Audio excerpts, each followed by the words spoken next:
শরীর থেকে ঝরছে ঘাম, অল্পতেই ক্লান্তি। বৈশাখের এই তপ্ত হাওয়ায়ও বসে থাকার উপায় নেই খেটে খাওয়া মানুষের। এরই মধ্যে ঘর থেকে বের হলেও ঠিকমতো কাজ করতে পারছেন না, টান পড়ছে রোজগারে। গরম তো একটু বেশি হই, ধীরে ধীরে চালান লাগে আর কি। গরমের জন্য কষ্ট হয়। আগে তো নিম্ন হলে তো 2000, 1500-1600 টাকা হইতো, অটো না থাকে, এখন কম হয়। একটু স্বস্তি পেতে রাজধানীর এই মানুষগুলো কেউ কেউ গাছতলায় বসে জিরিয়ে নিচ্ছেন। গরম রাস্তায় ছিল, এখানে গাছের নিচে বসে একটু আরাম লাগছে। প্রচন্ড লেভেলের গরম, তো আজকে এক্সাম, এই জন্য বাধ্য হয়ে আসা। আর প্রশান্তির খোঁজে লেকের পানিতে নামছে শিশু কিশোররা।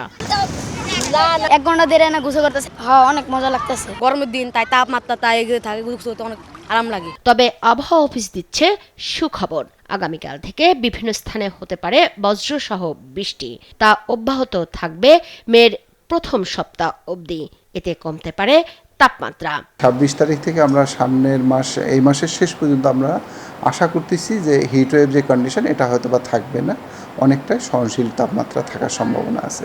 মে মাসেও হয়তো বা অ্যাবভ নর্মাল বা নর্মালের মতোই কাছাকাছি টেম্পারেচার থাকবে, তবে শেষের দিকে হয়তো বা টেম্পারেচার একটু বাড়তে পারে। তবে মে মাসের শেষের দিকে তাপমাত্রা আবারও বাড়তে পারে।